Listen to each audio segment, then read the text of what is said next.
We can do this the nice way, or we can do it the hard way and I can release my bipolar. Let's make it even. This is Russell Jones. He's been accused of helping Ellen Rose Fryer and Gavin Curtis McFarlane kill Aaron Fryer, Ellen's father. And in just a few moments, you will witness one of the most bizarre interrogations you'll ever see. Let's set our clock, shall we? I know your sick, twisted games, boy. Let's set the stage and take you back to that fateful night of October 2nd, 2017. Ellen, at the time of the crime, was a 17-year-old high school student. She had a tumultuous relationship with her father, Aaron Fryer, due to his disapproval of her relationship with Gavin McFarlane. Ellen may have felt trapped between her desire for independence and her father's strict rules. She had repeatedly rebelled against her father's authority until the tension in their relationship escalated to a tragic breaking point.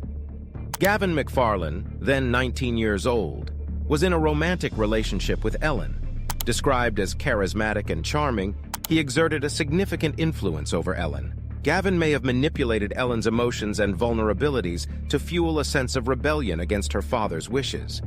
His involvement in the crime suggests a disregard for the consequences of his actions and a willingness to cross boundaries to maintain control. Russell Jones was a close friend of Gavin and acquainted with Ellen. His involvement in the crime suggests a potential role as an accomplice. It is essential to explore the dynamics of his relationship with Gavin and Ellen to understand the motives behind his participation. Russell's motives could range from loyalty to Gavin to personal grievances against Aaron Fryer, although further investigation is necessary to establish a clearer picture. The air was thick with tension inside the solemn courtroom as the trial of Ellen Rose Fryer, Gavin McFarlane, and Russell Jones commenced. The prosecution presented a meticulously crafted case, revealing the disturbing details of the conspiracy to murder Aaron Fryer, Ellen's father.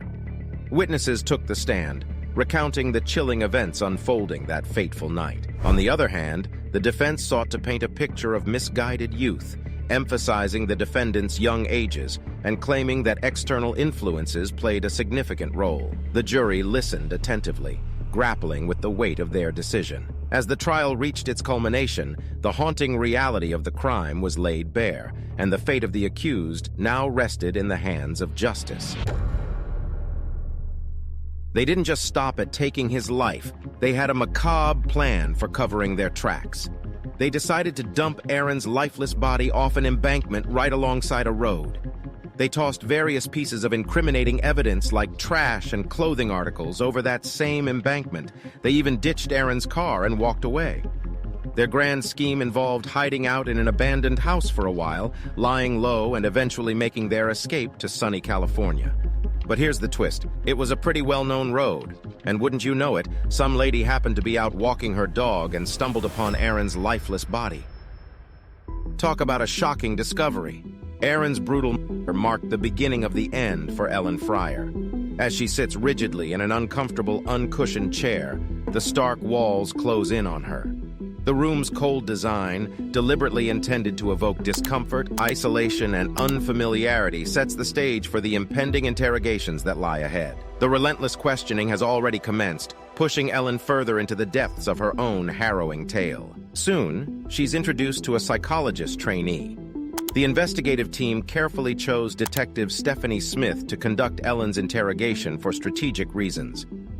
Police psychology experts have found that investigators who share certain traits with the suspects are more likely to establish rapport and facilitate open, honest communication. This principle extends to the broader field of psychology and can be utilized to manipulate and appear more likable, known as the liking similarity effect. Considering this, Ellen is likelier to respond positively to a soft-spoken female detective than to a harsh, gruff male. However, right from the beginning, Ellen displays a strong resistance to the interrogation. Hi. Hello. Are you Ellie? No. What's your name? I have the right to remain silent.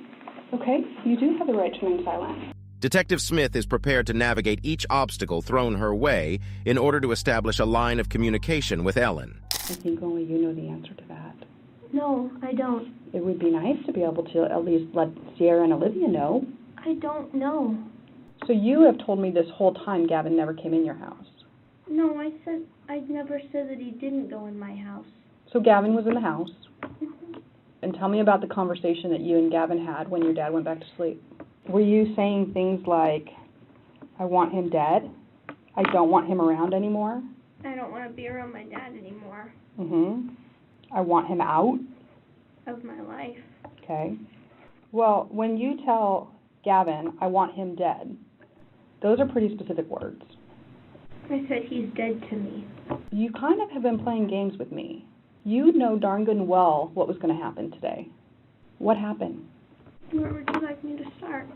I want you to start with the truth. What kind of conversations have you and Gavin had about this?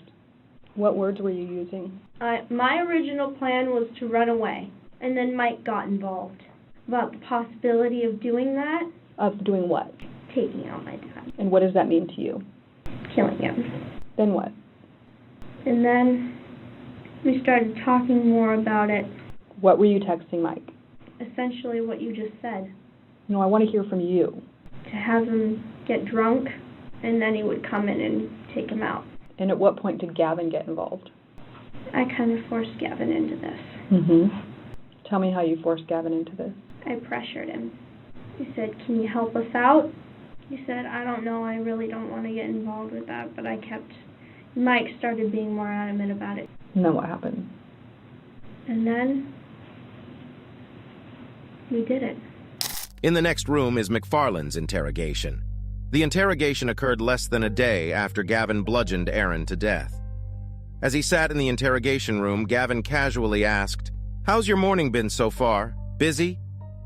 This lighthearted, almost mechanical question created a stark contrast. It was the first behavioral observation of Gavin, revealing his lack of remorse. Similar to Ellen, Gavin appeared unfazed by the gravity of his past actions and the seriousness of his present situation. While Ellen initially displayed emotional flatness, Gavin teetered on the edge of joviality. The interrogation followed the Reed technique, a well-known method. The first step, isolation, had been employed for an extended period. The second step, maximization, aimed to heighten the pressure on the suspect. While the Reed technique recommends 5 minutes of isolation, Gavin had been isolated for hours, with only an officer closely monitoring him. Following isolation and maximization, the Reed method incorporates 3 primary categories: fact analysis, investigative interview, and interrogation. During the fact analysis step, investigators gather and analyze the facts involved in the case. They search for a motive, the potential to commit the crime, and the likelihood of committing the crime. Once they build a good rapport with Gavin, they begin easing him into a confession. They approach the interrogation by creating the theme of Gavin's moral justification. And then how long have you known Ellie? Ellie, it's been almost a year now, I'd say. Okay. Boyfriend, girlfriend? It's only about 6 months. There's some information that Ellie might be pregnant. Has she told you that? Okay. The moral theme adopted by the investigators was centered around the belief that if Gavin indeed murdered Aaron, he did it to protect Ellen. This theme would be carefully cultivated and developed throughout the course of the interrogation. The investigators had pre-planned this approach, likely basing it on information obtained from various sources, including Gavin himself. They would emphasize the idea that Gavin was acting as a hero, solely motivated by the desire to safeguard Ellie. We don't know if this is something that's been planned out a long time ahead, or if this was just like last night, you guys decide to go over there and get Ellie the hell out of a bad situation. This thematic development would serve as a guiding principle for the investigators throughout the interrogation process. Her dad's an alcoholic, and he goes and she said that he's beaten her and locked her in the bathroom before and stuff. Has she ever told you that anything in regards to? That was just recently. That's what set me off. So. Okay. When did she tell you about that, and what did she tell you? That was yesterday. What's your understanding of what he did to Ellie? He basically laid next to her naked and started. And then so you mentioned that kind of set you off, upset you. Obviously, it would upset me too. Ellie hates her parents. She doesn't want to go back there again. She wanted him dead, but I didn't want to kill him. And I was like, I'm not going to kill him. She was all like, no, I don't want him around it. I don't want him around my sisters anymore. So sorry. I'm for prison for murder, aren't I? Well, that's what we need to figure out here. We need to figure out what your intent was, and it's important to know. I'm trying to protect Ellie. Okay. My boss will try it. Russell stands out as the individual who seems to have been least affected by the situation. Gavin was only protecting Ellie. In contrast, Gavin's behavior has undergone a noticeable transformation, shifting from casual politeness to a state of distress. Likewise, Ellen's demeanor has changed from being flat and indifferent to one of anger. Russell, on the other hand, remains consistently lighthearted and optimistic, exhibiting eccentric conduct that is influenced by a range of psychological factors. A short conversation with Kami, a family friend, reveals that Russell suffers from autism. In the interrogation footage, you can see Russell ramble on about different individuals named Aaron in his life. The investigation officer lets him do this. It's a popular technique to let suspects talk. The more they talk, the more comfortable they're likely to feel, and the more likely they are to say something incriminating. Russell has mentioned before that he has been diagnosed with autism, indicating that he falls under the neurodiverse spectrum. I even know how to beat the legal system with its own laws, too. Never tricked me, buddy. What are you diagnosed with? Autism, bipolar, definitely don't get me mad. 90% of the time I'm cool. Okay. Unless you give me reason to hit you, then I hit you. As someone with autism, Russell may face challenges in certain areas of communication. Despite this, he generally demonstrates strong social skills. However, in this particular situation, he tends to engage in circumstantial speech.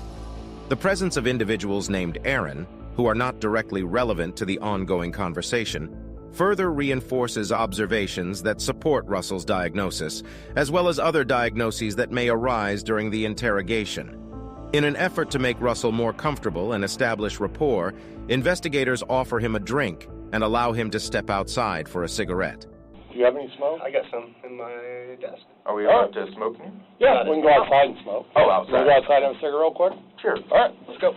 These actions are intended to put him at ease and gain favor with him. This approach is sometimes used as an incentive to elicit confessions, with the promise that the person can smoke after sharing relevant information. It's important to note that individuals being interrogated may not be under arrest yet and have the option to leave if they choose to. They cannot be compelled to speak, and the police aim to create an environment that discourages their desire to leave by providing food, drinks, and cigarette breaks. This approach respects due process rights. As a result, Russell proceeds to divulge everything that the investigators need to know. That's actually nice in the hospitals. Once they come back, Russell is made to sit in the interrogation room alone, where he seems to grow increasingly agitated. He begins showing signs of verbal and non-verbal aggression, referring to the cop behind the camera as punk. Clock's ticking. Gavin, Ellie, there. Or I say no more. Punk. And demanding the footage be destroyed once the trio is set free. 3, all charges are to be dropped, and every recording due to that is to be destroyed. Russell's behavior takes a noticeable shift towards openly mocking law enforcement and displaying a lack of respect for authority. While his remarks may be delivered in a joking manner, there are strong negative undertones to the poem he recites. With a grease there and a grease there, everywhere grease all over the road. Whee! All the way home. There is a perspective that suggests Russell, perhaps unknowingly, is countering the potentially detrimental effects of the isolation element in the Reed interrogation technique. By asserting control over his own situation, regardless of the accuracy of his beliefs, Russell is likely developing feelings of boredom. This proactive approach may contribute to a decrease in emotional or psychological distress he experiences during the process. Although Russell's behavior may be influenced by a delusion, it is still evident that he displays histrionic tendencies, much like what we observed during Ellen's interrogation. He consistently engages in melodramatic acts, seeking attention and making exaggerated displays. The police continue to allow him to speak, providing him with ample opportunity to further incriminate himself, metaphorically giving him the rope he needs to hang himself. So listen here. Ellie Fryer is my client, my protectee. I would like to see her, being polite. I know you're looking directly at me, aren't you? The information I gave is not worth $6. It's worth a lot more. The investigators come back into the room and begin conversing with Russell. The investigator ensures that it is documented that he granted Russell permission to smoke a cigarette and that he informed Russell of his Miranda rights on 2 occasions. You wanted to have a cigarette when we went outside. Yeah. Gave you a cigarette. Yep. I advised you of your Miranda rights. You remember that? Yeah. You said you understood your rights. In an effort to prevent Russell from retracting his previous statements of guilt, the investigator swiftly recaps the prior testimony and the actions taken during the visit to the crime scene. It is important to note that the room is being recorded and equipped with a microphone, and the investigator took measures to ensure that it remained activated, not allowing for any interruption or turning it off earlier. While there is a commonly held belief that individuals on the autism spectrum struggle to differentiate between moral right and wrong, the reality is quite the opposite. In fact, individuals diagnosed with autism often exhibit a heightened sense of understanding regarding ethical distinctions. In Russell's case, he seems to hold an extreme perspective on what is morally right, believing that the actions taken against Aaron were entirely justifiable in this particular situation. I tried to talk him out of killing him. But when they talked about it, what did they propose to do? Take him over state line, cut the brakes or whatever, make him go into a gas station. You talked about punching a cop in the face. Do you know it's wrong to punch a cop in the face? Yeah. Okay. Plus, I know if You know it's wrong to kill somebody. Yes, depending on the situation. So was it talked about prior to going over there, or while you were over there, that No. that Gavin was going to the plan? assault, that Gavin was going to assault the dad? He said that he didn't like it, and he was not happy with the text either. Were you upset about that? Being a protector of females, yes. Okay.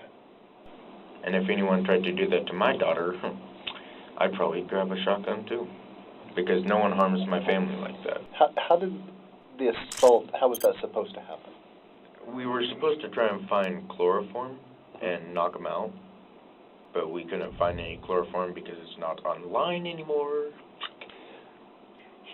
Gavin told me that he knew some karate. I said, well, is there any pressure points that would not kill him? He said there were, and that they would try to, but I guess they didn't want to. Is the reason that you brought the machete was kind of a backup? Yeah, just a backup if he was to try and come at one of us. But I wasn't going to go like, I'm going to kill you. No, it's more like, stay back or I will.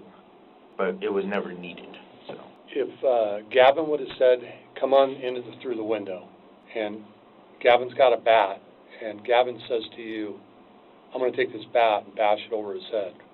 Hypothetically, what would you have done? I would have tried to convince him only to break Aaron's rib cage, but not kill him. Okay. Just knock him out, probably like one hit, knock him out. Would you then continue on with trying to convince him to, once he's knocked out, put him in the car and take him to California? Yeah. Pay attention to Gavin's nonverbal cues during this phase of the interrogation. They reveal a heightened level of distress directly related to the crime under discussion. This reaction is understandable, considering that the consequences he faces are the most severe, and his actions are also severe in nature. When the interrogator asked Gavin if he's ever been diagnosed with a disorder, he said he was diagnosed with ADHD. Have you ever been diagnosed with any kind of mental disorders? ADHD. The aspects we have discussed regarding Russell also have the potential to be applicable, to some extent, to Gavin.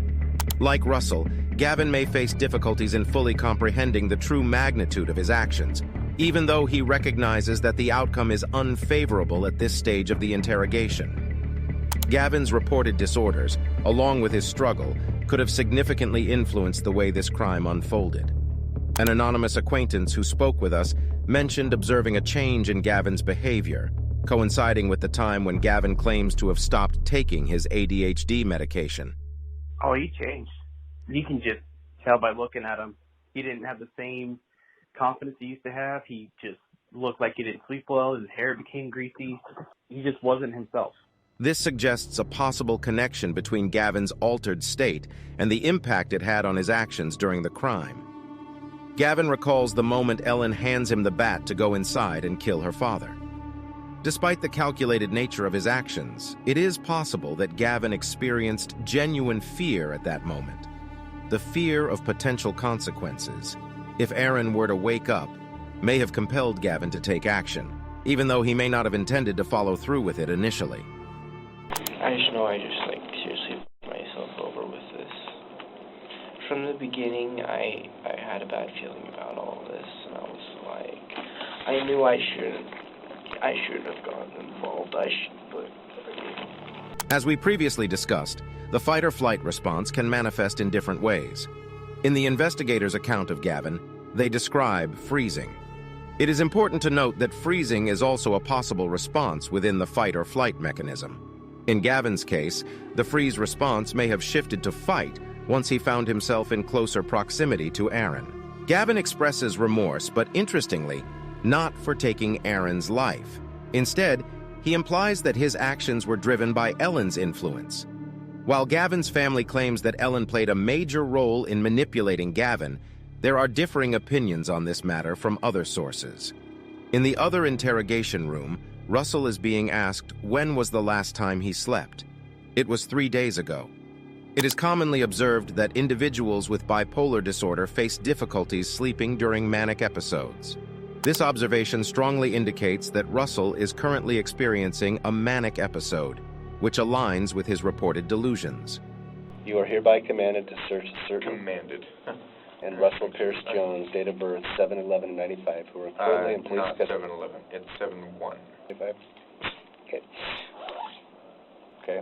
You're going to have to tie me down in a straitjacket to get my evidence. Okay, and that may happen. Okay, you've been very Of course, quiet. I tend to talk out my ass. As the investigation unfolds, the 3 individuals involved in the case, Gavin, Ellen, and Russell, are seen being escorted for fingerprinting and processing. The gravity of the situation is evident as they face charges for the alleged murder of Ellen's father. The legal process now commences as law enforcement strives to gather evidence and ensure that justice is served. The story of this true crime continues to captivate, leaving us with lingering questions about the motives and circumstances surrounding this tragic event.